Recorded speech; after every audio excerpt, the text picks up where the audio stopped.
जहाँ पर मैंने सफ़र वाइंड अप करना होता था, ख़त्म करना होता था, वहाँ पर अल्हम्दुलिल्लाह ऐसा भी हजूम था कि पूरा पूरा गांव इकट्ठा हो जाता था। तमाम कस्बे के शहर के लोग इकट्ठे होते थे और पता नहीं कितने कितने मन फूल वो फूलों के साथ इस्तकबाल करते थे। इस तरह का इस्तकबाल मेरी सोच भी नहीं थी, मैंने कभी सोचा भी नहीं था कि अल्लाह पाक मुझे इतनी इज्जत अता फरमाएगा। देखिए, मुश्किल तो तब पेश आए जब इंसान अपने मफाद के लिए, दुनियादारी के लिए, किसी लालच के लिए निकला हो। मैं अल्लाह और अल्लाह के रसूल की मोहब्बत के लिए निकला था, तो अल्लाह पाक ने किसी मुश्किल को मेरे पास आने ही नहीं दिया। खास तौर पर वो मंजर जब मैं मदीना पाक पहुंचा, क्योंकि शायर कहता है कि मंजर हो बयां कैसे, अल्फाज नहीं मिलते जब सामने आंखों के दरबार नजर आए। कोई भी आशिक रसूल जब मदीना पाक को देखकर वापस आता है तो उसको जो कैफियत होती है वो बयान कर ही नहीं सकता। और अल्हम्दुलिल्लाह पाकिस्तान के आर्मी के ताउन के साथ हमने K2 बेस कैंप पर, जिसकी तकरीबन हाइट 5000 मीटर है, वहाँ पर जाकर 250 फुट का परचम लहराकर अल्हम्दुलिल्लाह हमने आलमी रिकॉर्ड कायम किया और पाकिस्तान और पाकिस्तानी कौम का नाम सरफखर से बुलंद कर दिया।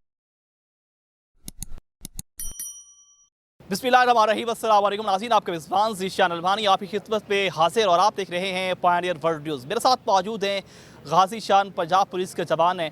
कुछ माह पहले इन्होंने जो है उम्रे की सआदत हासिल की और वो भी पैदल सफ़र करके, और यकीनन ये खुश नसीबी है इनकी कि जीते जी जो है पैदल सफ़र करके इन्होंने उम्रे के सआदत हासिल की। उसके साथ साथ इसके बाद जो है ये कुछ दिन पहले जो है K2 में गए हैं और K2 के सफ़र पर जो है इन्होंने 250 फुट पाकिस्तानी परचम लहराकर जो है आलमी रिकॉर्ड बनाया। इनसे बात करते हैं कि ये सफ़र कैसा रहा और ये जो इन्होंने रिकॉर्ड बनाया वो कैसे किया। अस्सलाम वालेकुम। वालेकुम अस्सलाम। गाजी शान कैसी? अल्हम्दुलिल्लाह ठीक। गाजी शान, मुझे बताएं कि जो आपने ये सफ़र तय किया, उम्रे की सआदत हासिल की, वो भी पैदल सफ़र करके, ये कितने दिन लगे और ये सफ़र कैसा रहा? बिस्मिल्लाहिर्रहमानिर्रहीम। जी अल्हम्दुलिल्लाह सफ़र बहुत अच्छा रहा और अल्हम्दुलिल्लाह अल्लाह पाक की ने इतनी करम नवाजियाँ फरमाई, इतना करम फरमाया कि वो मैं बयान नहीं कर सकता। ख़ास तौर पे वो मंज़र जब मैं मदीना पाक पहुंचा, क्योंकि शायर कहता है कि मंज़र हो बयां कैसे, अल्फाज नहीं मिलते जब सामने आंखों के दरबार नज़र आए। तो कोई भी आशिक रसूल जब मदीना पाक को देखकर वापस आता है तो उसको जो कैफियत होती है वो बयान कर ही नहीं सकता। तो अल्हम्दुलिल्लाह ये मेरा सफ़र मदीना पाक का तकरीबन चौथे महीने में ये मुकम्मल हुआ था और अल्हम्दुलिल्लाह अल्लाह पाक के करम से, अल्लाह पाक की रहमतों से, अल्लाह पाक के फ़ज़ल से बहुत अच्छा रहा और अल्लाह पाक ने बड़ा करम फरमाया। खैरियत के साथ मैं मक्का शरीफ और मदीना पाक पहुँचा। कितने दिन लगे यहाँ से जाते हुए और कितने घंटे लगे? मैंने जनवरी में सफ़र अपना शुरू किया था और चौथे महीने अप्रैल में ये मेरा सफ़र मुकम्मल हुआ था। टोटल कितने दिन बने? तकरीबन 110 दिन के राउंड अबाउट थे ये। 110 दिन लगे। जी। अच्छा, जब आप यहाँ से चले थे और उस वक़्त क्या सामान साथ लेके गए थे और इस सफ़र में कितनी मुश्किलात आई और कितनी आसानियाँ पैदा हुई? देखिए, मुश्किल तो तब पेश आए जब इंसान अपने मफाद के लिए, दुनियादारी के लिए, किसी लालच के लिए निकला हो। मैं अल्लाह और अल्लाह के रसूल की मोहब्बत के लिए निकला था, तो अल्लाह पाक ने किसी मुश्किल को मेरे पास आने ही नहीं दिया। हो सकता है कोई आने वाली होती मुश्किल, लेकिन अल्लाह पाक ने अपने फजल से वो मेरे रास्ते से हटा दी। और सामान की बात की जाए तो सामान में मेरा टूरिस्ट बैग था, उसमें मेरे 2-3 ट्रैक सूट थे और कुछ ड्राई फ्रूट था, और चूँकि तब सर्दियाँ थीं तो गर्म कपड़े भी थे कुछ साथ।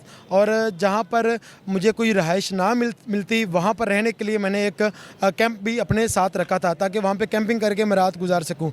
और कुछ मेरे एक्सटेंशन लीड थी, चार्जर थे, पावर बैंक था, इस तरह की चीज़ें थी। तकरीबन 12 से 15 किलो का मेरा बैग था जो मैंने अपने कंधों पर उठा रखा था। गाजी शान, मुझे ये बताएं कि जब आप यहाँ से निकले थे तो लोगों का क्या रिस्पांस था, और जब आपने अपने महकमे को बताया तो महकमे ने फिर छुट्टियाँ जो है बासानी दे दी? देखिए, अगर बात की जाए डिपार्टमेंट की तो मैंने 24 जुलाई से लेकर जनवरी तक तकरीबन 6 महीने मैंने भाग दौड़ की छुट्टी के लिए, लेकिन मुझे छुट्टी नहीं मिल सकी।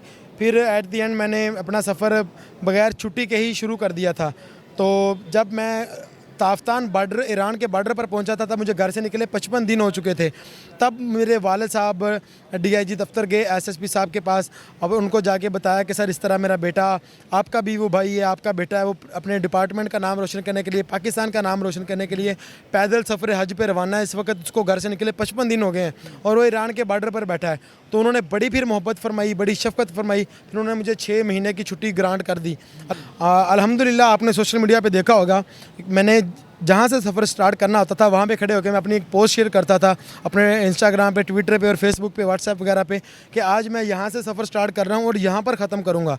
तो जहाँ पर मैंने सफ़र वाइंड अप करना होता था, ख़त्म करना होता था, वहाँ पर अल्हम्दुलिल्लाह ऐसा भी हजूम था कि पूरा पूरा गाँव इकट्ठा हो जाता था, तमाम कस्बे के शहर के लोग इकट्ठे होते थे और पता नहीं कितने कितने मन फूल वो फूलों के साथ इस्तकबाल करते थे। इस तरह का इस्तकबाल मेरी सोच भी नहीं थी, मैंने कभी सोचा भी नहीं था कि अल्लाह पाक मुझे इतनी इज़्ज़त अता फरमाएगा। अच्छा, मुझे बताएं गाजी शान कि आपने पैदल सफ़र किया और यकीनन थकावट भी होती है, लेकिन आप जब वहाँ पर पहुँचे रोज़ा रसूल पर, उस वक़्त क्या मतलब ज़हन में क्या था और दिल में क्या चल? देखिए, थकावट मुझे बिल्कुल होती है, इंसानी जिस्म जब मुशक्क़त करता है उसको थकावट होती है, लेकिन अल्लाह ताला का फ़ज़ल है, अल्लाह ताला का करम है कि मैंने जितना भी सफ़र किया बगैर किसी थकावट के, बगैर किसी थकन के किया। क्योंकि मेरा जब मैं कदम उठाता था मेरे दिल में ये होता था कि ये मेरा कदम मुझे मदीना पाक से करीब कर रहा है, हर उठने वाला कदम मुझे मदीना पाक के करीब लेके जा रहा था। तो मुझे थकावट क्या होती है मुझे पता ही नहीं था कि थकावट नाम की कोई चीज़ है। लेकिन जब रोज़ा रसूल सल्लल्लाहु अलैहि वसल्लम पर नज़र पड़ी और सुनहरी जालियों पर सलाम पेश किया, मस्जिद नबी के अंदर मैंने जाके पहले दिन अफ्तारी की क्योंकि रमज़ान मुबारक था, तो जो वो कैफियत थी वो फिर यही मेरे अल्फाज है कि मैं बयान नहीं कर सकता, मैं बयान नहीं कर सकता। मुझे बताएं, यकीनन ये सादत आपने हासिल की और खुशी भी महसूस की और फ़ख्र भी किया अपने आप पे कि अल्लाह ने जीते जी जो है वो खुश नसीबी जो है अता की, जिसके लिए हर इंसान की चाहत होती है। मुझे बताएं कि उसके बाद जब आप वापस आए उसके बाद आपने K2 का सफ़र किया और K2 पे जाके आपने 250 फुट पाकिस्तानी परचम लहराया और आपको अवार्ड भी मिले गए और आर्मी की जो है कावज से ये आपने काम सर अंजाम दिया है, ये मामला क्या था? जी, जिस तरह आपने बताया कि हम जब मैं वापस मदीना पाक से पाकिस्तान वापस पहुंचा तो हम 6 लड़कों की टीम थी। हमने आपस में इस तरह डिसाइड किया कि दुनिया के किसी भी कंट्री का कौमी परचम का ये रिकॉर्ड नहीं है कि किसी भी हाईएस्ट जगह पे वो लहराया गया हो। तो फिर हमने जो साकिब भाई हैं, साकिब रहमान, मुल्तान से ताल्लुक़ है इनका, इन्होंने 250 फुट का परचम तैयार करवाया। फिर पाकिस्तान आर्मी के साथ रब्ता किया, पाकिस्तान आर्मी ने हमें पॉजिटिव रिस्पांस दिया, पाकिस्तान आर्मी ने हमें स्पॉन्सर किया और अल्हम्दुलिल्लाह पाकिस्तान के आर्मी के ताउन के साथ हमने K2 बेस कैंप पर, जिसकी तकरीबन हाइट 5000 मीटर है, वहाँ पर जाकर 250 फुट का परचम लहराकर अल्हम्दुलिल्लाह हमने आलमी रिकॉर्ड काम किया और पाकिस्तान और पाकिस्तानी कौम का नाम सर फ़ख्र से बुलंद कर दिया। अच्छा, ये आपको अवार्ड भी इससे नवाजा किया है? जी, ये पाकिस्तान आर्मी जिन्होंने कदम कदम पर हमें सपोर्ट किया, मोहब्बत दी, प्यार दिया, इज़्ज़त दी, उन्होंने आलमी रिकॉर्ड कायम करने के बाद जब हम नीचे स्कर्दू पहुँचे तो फिर वहाँ पर उन्होंने हमें ये शील्डें भी दी, हमें ये जो मैंने कैप पहन रखी है ये भी मुझे एजाज़न हमें दी गई, हमें सर्टिफिकेट्स भी दिए गए और हमें बड़ी इज़्ज़तों और मोहब्बतों के साथ नवाजा गया। जी बिल्कुल नाज़रीन, हमारे साथ मौजूद है गाजी शान जो कि पंजाब पुलिस के जवान हैं। इन्होंने कुछ माह पहले जो है यहाँ से सफ़र शुरू किया, पैदल सफ़र करते हुए जो है इन्होंने रोज़ा रसूल पर हासिल थी और यकीनन इनकी खुश नसीबी है कि ये पैदल सफ़र तय करने में जो है